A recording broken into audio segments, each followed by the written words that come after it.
여러분 몇 년 전이죠. 뉴질랜드의 총리 가운데 존 키라는 분이 있었어요.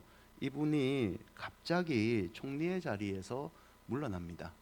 무슨 스캔들이 터진 것도 아니고요. 부정을 저지르지도 않았는데 사임을 하게 됩니다. 사임한 이유를 다들 궁금해했을 때 그가 사임의 이유를 이렇게 밝힙니다. 아내가 수많은 밤과 주말을 홀로 보내고 두 아이가 사생활을 많이 침해받고 있습니다. 더 이상 가족의 고통을 두고 볼 수 없기에 저는 사임합니다. 인기 절정의 정치인이었고 55살 한창의 나이였기 때문에 정계를 은퇴하는 선언 자체가 여러 사람들을 깜짝 놀라게 만들었습니다. 미국의 차세대 지도자로 꼽혔던 48살의 폴 라이언 하원 의장이 있었습니다. 그도 역시 은퇴를 선언해 미국 정계를 충격에 빠뜨린 적이 있는데요. 그도 역시 자기가 연임하면 새 아이는 나를 주말 아빠로만 기억할 것이다. 나는 삶의 우선순위를 다시 세우고 싶다라고 사임을 합니다. 여러분, 우리는 그동안 떠날 때를 놓쳐서 힘든 지도자들을 숱하게 보았습니다. 제가 지금이 떠날 때입니다.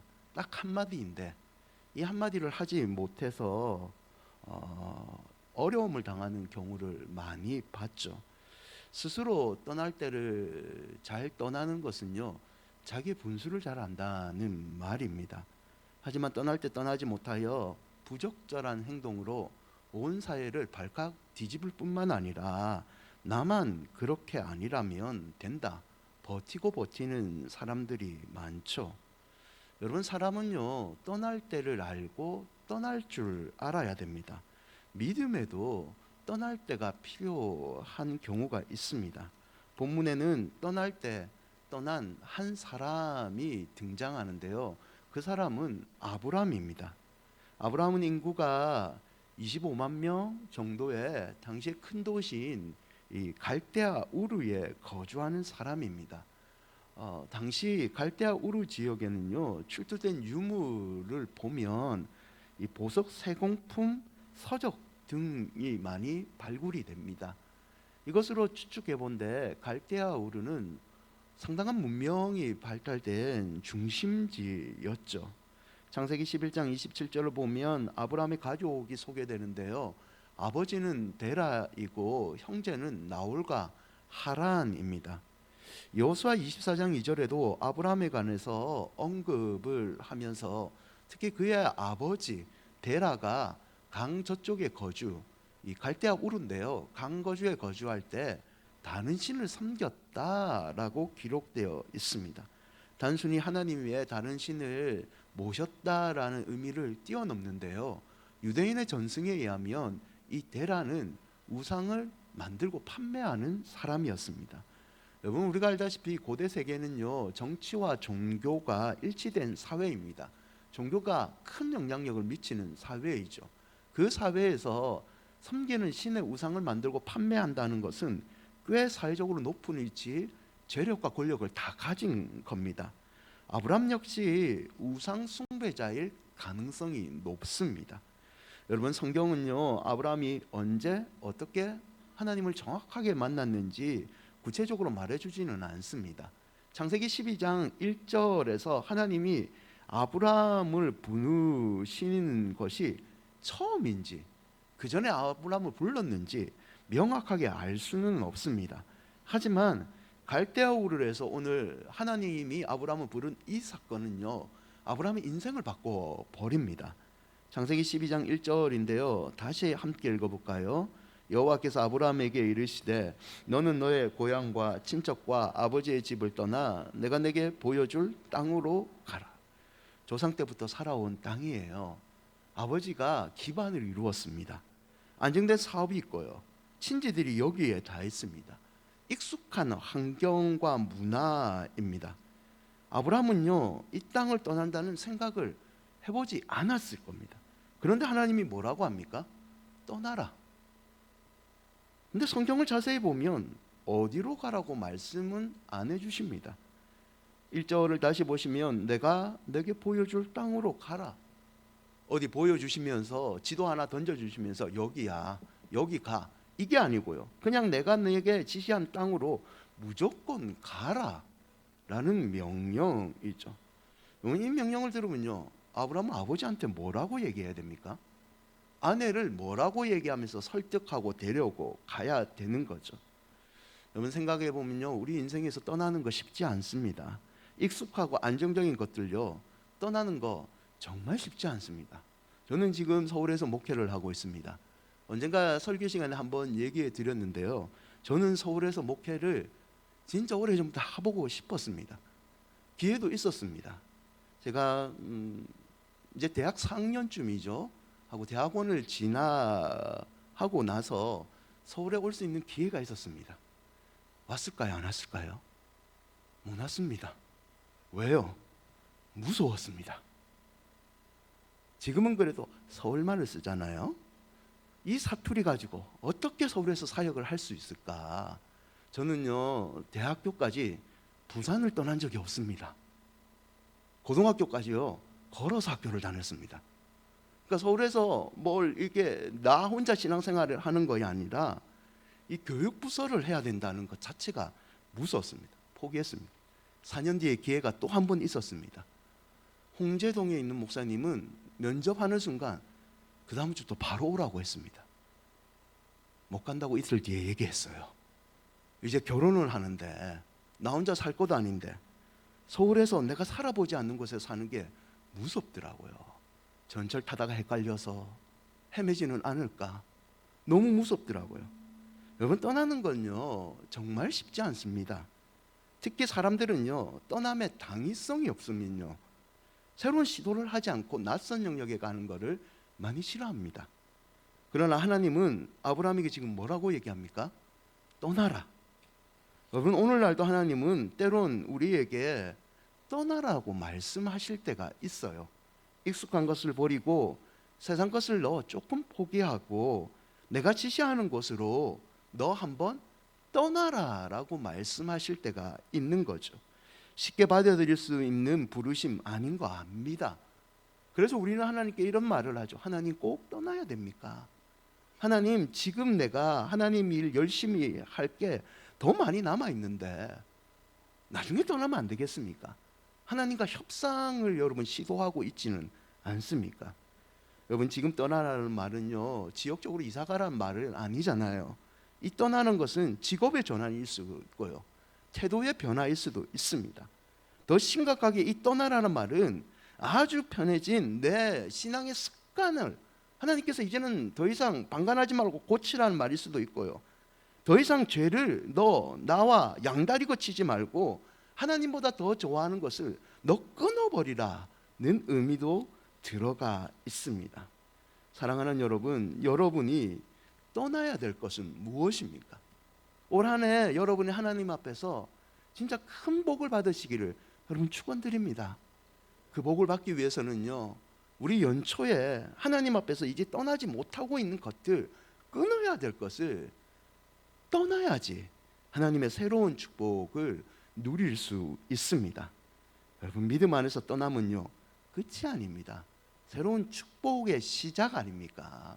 우리는 장래를 한송이라고 부르는 이유도 여기에 있지 않습니까? 죽음은, 이 땅의 죽음은 이 땅에서 끝이 아니라 천국 삶의 시작이라고 고백하는 우리 성도 아닙니까?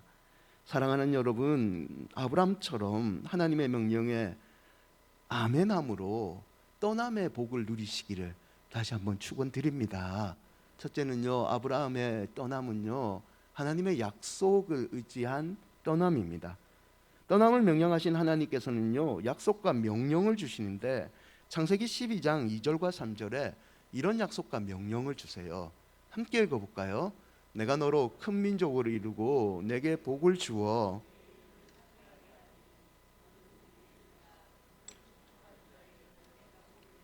너를 저주하는 자에게는 내가 저주하니니 땅의 모든 족속이 너로 말미암아 복을 얻을 것이라 하신지라.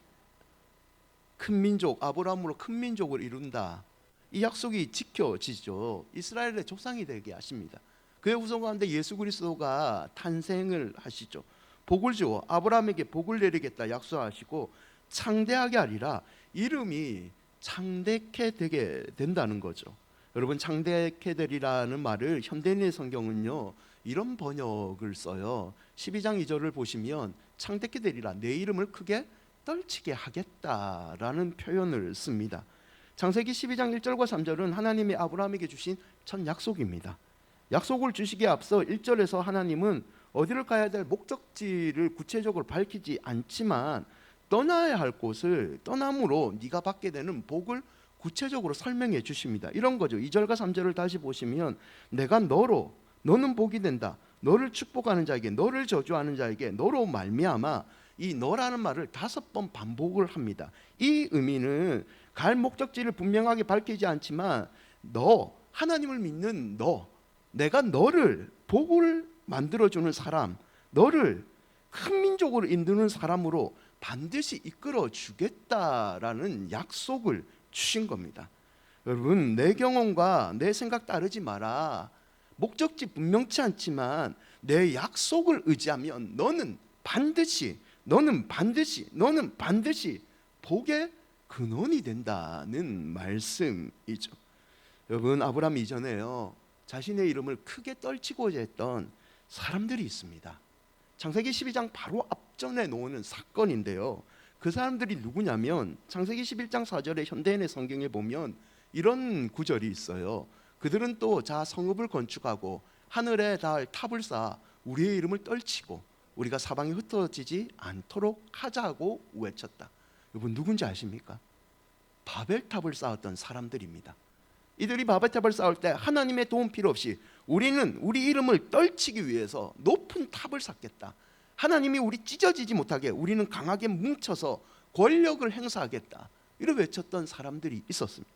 하지만 그들은요 그들의 생각과 경험대로 되지 않았습니다. 7절과 8절을 보면 언어의 혼잡을 경험합니다. 뭉치기는커녕 흩어짐을 당합니다. 하나님을 의지하지 않는 자의, 이 자기의 이름을 떨치지 한 자의 최후를 보여준 사건이죠. 여러분, 이 사건 뒤에 바로 하나님이 아브라함을 부르셔서 내가 너를 복의 근원으로 만들고 이름을 떨치게 만들어 주겠다는 사건을 보여주십니다. 여러분, 12장 2절을 보세요. 내가 너로 큰 민족을 이루고 내가 복을 주어 내 이름을 창대케 하리니 너는 복이 될지라. 여러분, 학자들은요 너는 복이 될지라 이 말을 해석을 할 때 떠나라는 명령과 복이 된다는 이 명령을 인과관계 같은 맥락으로 해석을 합니다. 즉 아브라함이 떠나지 않고 본토 친척 아버지의 집에 머물러서는 결코 복의 근원이 될 수 없다는 거죠. 떠났을 때 아브라함은 복이 되는데, 떠났을 때 아브라함 마음 가운데 하나님을 믿는 약속을 의지하는 큰 믿음이 있기 때문에 하나님이 그 믿음 때문에 이름을 떨치는 자로 만들어 주신다는 해석이죠. 12장 3절에 이 복은요 아브라함에게만 임하지 않습니다. 수많은 사람들에게 복이 전달되는, 우리가 잘 아는 복의 근원으로 만들어 준다는 말씀입니다. 사랑하는 여러분, 아브라함은요 하나님 약속 한 가지 붙들고 떠납니다. 지금까지 살아온 익숙한 환경 속에서 그냥 그렇게 사느냐, 떠남으로 하나님의 약속을 풍성하게 새롭게 누리느냐, 이 선택의 기로에서요 아브라함은 두 가지를 다 선택할 수 없습니다. 한 가지를 포기해야 되는데 아브라함은 하나님을 선택합니다. 하나님의 약속의 말씀을 선택합니다. 여러분, 우리는 똑같은 상황에 마주하게 될 때 어떤 선택을 주로 하십니까? 하나님의 약속의 선택을 선택하십니까? 아니면 익숙한 환경을 선택하십니까? 히브리서 11장 8절인데요 함께 읽어볼까요? 믿음으로 아브라함은 부르심을 받을 때 순종하여 장래의 유업으로 받을 땅으로 나아갈세 갈 바를 알지 못하고 나아갔습니다. 갈 바를 알지 못하지만 아브라함은 힘들지만 하나님의 믿음을 선택했습니다. 하란과 비교할 수 없는 가나안의 복이 그에게 임하게 됐는데 그 비결이 갈 바를 알지 못하지만 약속의 하나님을 믿는 그 믿음에 있었다는 거죠. 여러분, 여호수아 24장 14절과 15절에 보면 여호수아의 표현인데요, 여호수아가 백성들 앞에서 이런 고백을 합니다. 강 저쪽과 애굽에서 섬기던 신들을 치워버리고 여호와만 섬기라. 너희 조상들이 강 저편 아브라함입니다. 아브라함이 갈대아 우르에서 산 것을 표현한 말인데요. 너희들 섬기던 신 편하는 걸 선택할 거냐? 하나님을 선택할 거냐? 둘 중에 하나 선택해라. 자기는 어떤 선택을 하냐면 맨 끝절 15절에 보면 이런 말씀이 있습니다. 섬길 자를 오늘 택하라. 오직 나와 집은 누구를 섬긴다고 얘기합니까? 여호와. 나는 내 조상 아브라함처럼 갈 바를 알지 못하지만 이곳 가나안에서 잘 살지 안 살지 우리 정확하게 알 수 없지만 이곳까지 인도하신 하나님의 약속을 선택하겠다. 사랑하는 여러분, 약속 주신 하나님을 신뢰하는 믿음의 시험에서 올 한해 꼭 승리하시기를 바랍니다. 여호수아의 선택이 여러분의 선택이 될 수 있습니다. 세상이 제공하는 약속과 하나님의 약속 중 우리는 하나님의 약속이 더 좋다는 것을 알고 있습니다. 알고 있으면 믿음으로 고백하시고 그 믿음을 일상 가운데 실천하시기를 축원드립니다. 둘째, 아브라함의 떠남은요, 순종을 표현하는 행위입니다. 12장 4절인데요. 아브라함이 여호와의 말씀을 따라서 떠납니다. 여러분, 본문을 보면요, 아브라함이 하란과 우르를 같이 떠납니다. 여기서 언제 하란 떠나고 우르 떠난지를 명확하게 구분을 두지 않습니다. 이 말이 뭐냐? 동일한 맥락에서 떠남을 취급하고 있는데요. 아브라함이 우르를 떠났을 때만 하나님 약속을 묻고 결단한 것이 아니라 하란을 떠날 때 그때까지 시간이 지났어도 아브라함은 계속해서 하나님의 약속 붙잡고 순종하고 있다는 표현이죠. 눈에 보이지 하나님의 말씀을 한번 내가 따르겠습니다가 아니라 계속해서 순종의 결단을 드렸다는 겁니다. 히브리서 11장 8절에 히브리 저자가 이 상황을 해석하는데요. 이렇게 기록되어 있습니다. 함께 더 읽어볼까요? 믿음으로 아브라함은 부르심을 받을 때에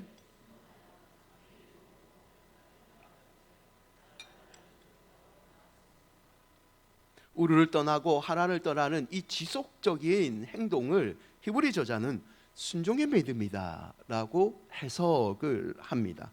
여러분, 따지고 보면요, 하나님의 말씀에 대한 순종보다 하나님에 대한 믿음을 잘 표현하는 거 없습니다. 입으로는 하나님 믿습니다, 하나님 찬양합니다 말할 수 있죠. 하지만 내가 입으로 고백하는 것을 삶 가운데 실천하는 것, 순종하는 것, 그것만큼 믿음 잘 보여주는 게 어디 있습니까? 말씀대로 순종하지 않으면 믿음이 아니죠. 아브라함이 나중에 진짜 아브라함으로 인정받는 이유가 뭡니까? 이삭을 바치는 순종의 모습까지 보였기 때문 아닙니까? 그는 순종하기 때문에 복을 받습니다. 여러분, 물론 순종이 말만큼 쉽지 않다는 것 잘 알고 있습니다. 저도 쉽지 않습니다. 순종하라고 여러분한테 권면하지만 제 자신도 잘 순종을 못합니다. 하지만 순종하기 위해서 아브라함의 성경에 기록되지 않는 그 순종하기 위해서 몸부림쳤던 그 몸부림처럼 우리도 몸부림을 쳐서 순종하는데 우리 자신을 던지는 믿음의 결단이 필요한 거죠. 여러분, 위험 부담이 있지만요, 아브라함은 안정된 직업을 버립니다. 아버지의 보호를 버립니다. 자신을 던짐으로 복을 나누는 축복의 통로가 된 거죠. 여러분은 하나님의 떠나라는 이 부르심에 여러분을 순종하게 못하는 것이 무엇입니까? 제가 예전에 느꼈던 두려움입니까? 아니면 염려인가요? 인간관계 때문입니까? 세상에 대한 미련 때문입니까?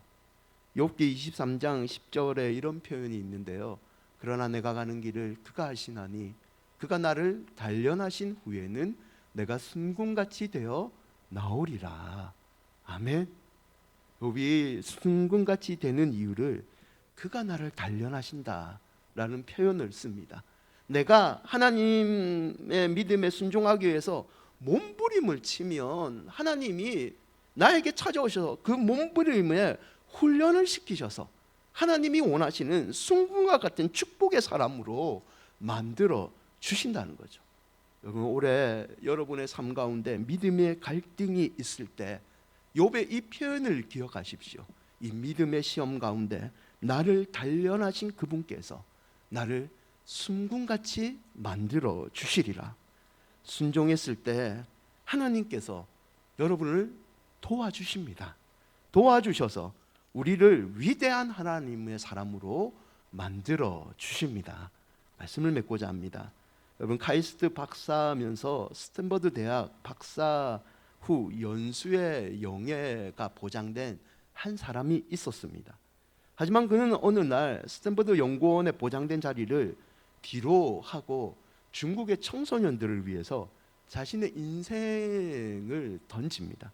그 사람의 이름은 최하진이라는 선교사님입니다. 그는 모태신앙으로 태어났어요. 모태신앙으로 출발했지만 발목 아래만 교회에 담그는 사람이었습니다. 세상이 너무 좋았어요. 세상을 너무 사랑했습니다. 낮에는 점잖은 지식인으로 살았고 밤에는 유흥의 물결에 자기의 인생을 던졌습니다. 휩쓸려 그냥 흥청망청 살았죠. 그렇게 살던 어느 날 갑자기 마음 가운데 의문이 하나 든 거예요. 정말 이렇게 살아도 되는 걸까? 이런 의문을 가질 때 창세기를 읽게 됩니다. 창세기를 묵상하다가 데라가 죽고 아브라함이 본토 친척 아버지의 집을 떠났다라는 이 말씀을 읽는 순간 떠남이란 메시지가 그의 가슴을 파들고 들어옵니다. 떠나라 하신 하나님의 말씀이 그동안 자신의 탐욕에 휩싸여 성공에 집착한 자기의 모습을 질책하는 것 같았습니다. 그 후에 그는요, 주님께 자신의 삶을 드리기로 결단합니다. 보장된 연구원의 자리, 보장된 명예, 모든 것을 다 내려놓고 중국으로 떠납니다. 그리고 알지 못하는 중국의 청소년들을 섬깁니다. 이 최하진 선교사의 반응이라는 책이 있습니다. 이 책 가운데 이런 글귀가 있어요. 하나님의 꿈을 품는 자들에게 하나님이 어떻게 역사하시는지 온몸으로 증언하는 삶을 살고 있다. 나의 믿음을 하나님과 사람들 앞에서 증명해야 한다. 하나님을 믿는다고 하면서 하나님이 없는 것 같이 살지 말아야 한다. 하나님께서는 당신이 그분의 크기로 일하기를 원하신다. 여러분, 하나님께서는 하나님의 전능의 크기만큼 우리가 살아가기를 원하십니다. 그 정도의 능력을 우리에게 부여해 주셨습니다. 하지만 어느 순간 우리가 하나님이 주신 능력에 쓰임을 받지 못하고 떠나지 못해서 주저하고 있지는 않습니까? 여러분, 하나님께 쓰임을 받는 사람들은요, 항상 자신의 꿈을 내려놓고 하나님의 꿈을 받아들였습니다. 하나님을 이용하는 자리에서 떠나 하나님께 쓰임 받는 자리로 순종함으로 나갔습니다. 떠날 때 떠나는 믿음이 축복의 비결입니다. 올 한해 하나님이 싫어하는 것들, 하나님보다 더 좋아하는 것을 믿음으로 떠나시기를 바랍니다. 그 떠난 자리를 우리 하나님께서 큰 복으로 채워주시기를 주의 이름으로 축원드립니다. 우리 찬양하시죠.